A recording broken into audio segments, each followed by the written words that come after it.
Before I discuss this story, I'm going to let you hear the news on this. This is going to be from CBS News.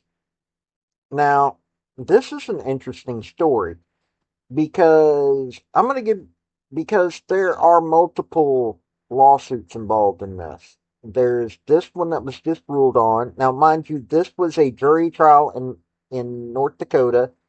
It's still got there is no appeals appellate court in North Dakota, so it's going to go. They're probably going to have this go before the North Dakota Supreme Court. If they don't get what they want there, then they're probably going to move up the federal level. So this case isn't decided yet, and Greenpeace is actually countersuing this company, but they're not countersuing in the United States. They're countersuing in the Netherlands. So this is a convoluted case, but let me, after my little intro there, let's get you into this. Howdy, y'all. This is Paul, the Redneck Thinker. What we have here is a channel to communicate. I want you folks to be thinking by the time you leave my videos. Why? Because I'm tired of people talking via what other people tell them to think. So, watch my video and enjoy the chance to think for yourself. Greenpeace now owes hundreds of millions of dollars in damages after a North Dakota jury found the global environmental nonprofit liable for defamation. CBS News national environmental correspondent David Schechter joins us now. David, what's the background of this case? Good to see you. So really, this was, if you recall, back in 2016, 2017, there were these incredible protests of the Dakota Access Pipeline in North Dakota. A company called Energy Transfer was building a pipeline adjacent to the Standing Rock Indian Reservation. That drew thousands and thousands of protesters there, and at times it got quite heated. The demonstrations got a little violent. The protesters were sometimes handled in some pretty aggressive ways there. And that resulted in this lawsuit. That pipeline was eventually built, but this resulted in this lawsuit where Greenpeace is sued by Energy Transfer, the company that built the pipeline. And Energy Transfer said that Greenpeace essentially played a significant role in fomenting the unrest there, and that had a major impact on Energy Transfer's business. So this is almost a decade ago. This case has continued forward, and there's a lot of resentment between these two parties, resulting today in the $660 million verdict against Greenpeace. Why is the verdict so consequential?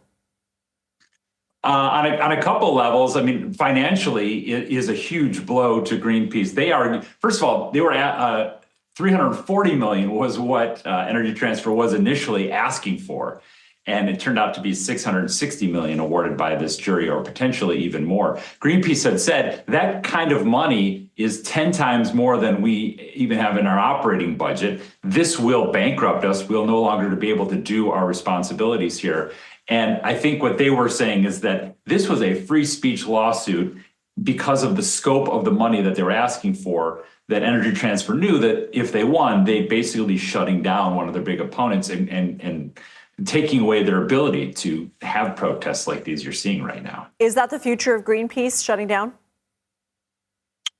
I think the future of Greenpeace right now is appealing this case in North Dakota. They were very concerned about the jurisdiction of where it was, and they felt it was not in their favor at all. So the next step for them is to appeal. Eventually, it does sound like from everything they said, they just do not have the funds to sustain this kind of damage against them, this claim against them. And so they say they would go out of business if this is something they had to pay. David Schechter, thank you. Thank you. Okay, you heard all of that. Now okay. Number one, there are a lot of people saying that this is a blow to the First Amendment. That them being sued and getting a court ruling against them to this amount of money can destroy Greenpeace International, which would shut them down and it would shut off some of the activists. Now, This lawsuit in the Netherlands is called an anti-SLAPP case, SLAPP. This is a European law issue.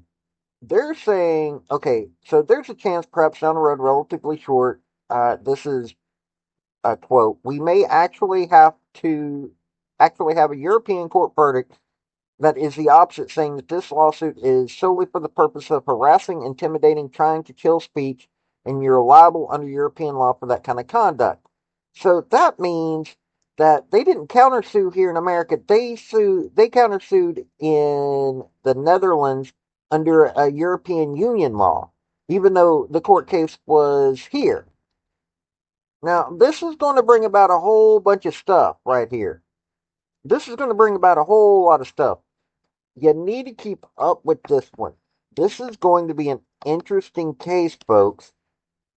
And I'm going to try to keep up with this. So, if you like hearing this kind of stuff, hit like, hit subscribe. I'm going to give you some wild stories like this one right here. This has been Paul, the Redneck Thinker. Y'all have a good day now. Bye. So, folks, that's the story that I wanted to bring you on this video. And I just wanted to say thank you again for coming by.